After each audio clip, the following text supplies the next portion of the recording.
This channel does not promote any violent, harmful, or illegal activities. All content provided by this channel is meant for an educational purpose only. পুজোর যে সরকারি অনুদান সেই সরকারি অনুদানের হিসেব দিতে এখনো পর্যন্ত অনীহা পুজো উদ্যোক্তাদের। তার কারণ হাইকোর্টে স্পষ্ট নির্দেশ ছিল 15ই অক্টোবরের মধ্যে যে 1,10,000 টাকা সরকারি অনুদান সেই অনুদানের হিসেব দিতে হবে।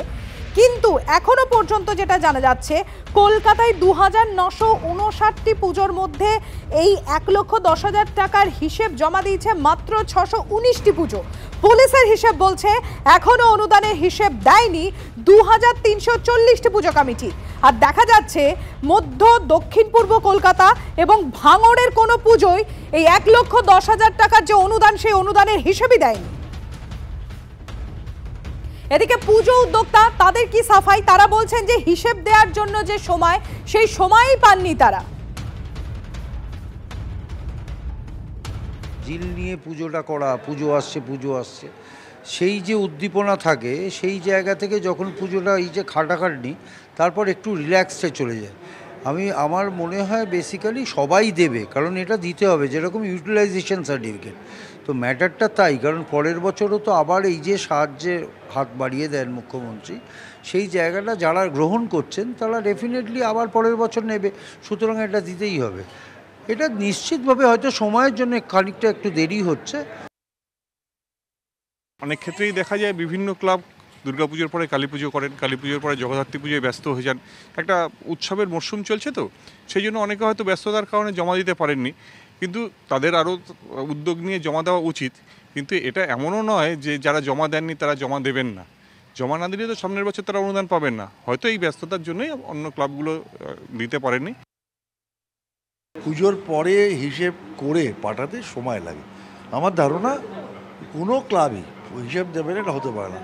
হিসেব নিশ্চয়ই দিই, যারা দেননি তাদের নিশ্চয়ই তাদের সঙ্গে কথা বলা উচিত বা তাদের যদি কিছু ব্যবস্থা আমার থেকে নেওয়া উচিত, কিন্তু পুজোর হিসেব প্রত্যেকে দেওয়া উচিত। আর নিশ্চয়ই মনে করি আমি এরা যে পুজো কমিটি অনুদান সরকারের গ্রহণ করবেন, শুধু সরকারের নয়, যারা মানুষের মানে কন্ট্রিবিউশন বা চাঁদা নিয়ে পুজো করেন, মানুষকেও হিসেব দিতে হবে। পুজোর খরচের হিসেব দেয়া পুজো কমিটিগুলোর নৈতিক দায়িত্ব বলছেন মেয়র তথা চেতলা অগ্রণীর অন্যতম মূল উদ্যোক্তা ফেরহাদ হাকিম। সবাই দেবে। আসলে কি খুব অর্গানাইজড ক্লাব খুব কম থাকে, যাদের কাছে অ্যাকাউন্টেন্ট থাকে। এটা পুজোর খরচা হলো, তারপরে আবার বসে সেটা হিসেব হবে, একটু হয়, কিন্তু আলটিমেটলি দিতেই হবে। তার কারণ নেক্সট ইয়ারতে আমাকে নিতে হবে আবার অনুদান, সুতরাং তার মধ্যে আমাকে জমা করতেই হবে। যে সরকার কেন্দ্র সরকারের টাকার কোনো হিসাব দেয় না, সে কী করে হিসাব চাইতে পারে তার টাকা? আর লোকে দেবেই বা কেন ওকে? সবাই জানে পার্টির লোকেরা নিয়েছে, খেয়ে নিয়েছে। পার্টির নেতারা 1 লাখ টাকা পাইয়ে দেওয়া বলে সেখান থেকে কাটমানি নিয়েছে। সেখানে হিসাব আসবে কোত্থেকে? নিয়েছে, মিটে গেছে, কদিন পরে সবাই ভুলে যাবে। পুজোগুলো তো সমস্ত মমতা ঠাকুরের পুজো, এগুলো দুর্গা ঠাকুরের পুজো না। আর মমতার দলের লোকজন পুজো কমিটির মাথায় বসে গভর্নমেন্টের টাকাগুলোকে নিজের বাবার টাকা মনে করেছে, তাই তারা আদালতের রায়তেও তাদের টনক নড়ছে না কোনো উত্তর দেওয়ার, তারা মানে সেই রায়টাকে মানার প্রয়োজন বোধ করছে না। কিন্তু আমরা আদালতের কাছে চাই, আমরা খুব বিনয়ের সঙ্গে জানতে চাই যে প্রতিবার কি এরা এগুলোকে করে পার পেয়ে যাবে, নাকি আদালত এখানে সত্যি সত্যি দৃষ্টান্তমূলক একটা ব্যবস্থা নেবেন, যাতে আদালতের রায়কে নিয়ে ছেলে খেলা করার আগে কাউকে দুবার ভাবতে হয়। দেখি কোন কারা কি চায়। 90, 95,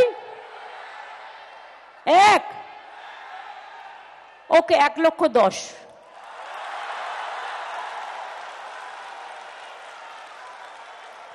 খুশি তো? পুজোটা যেন খুশিতে ভরপুর থাকে।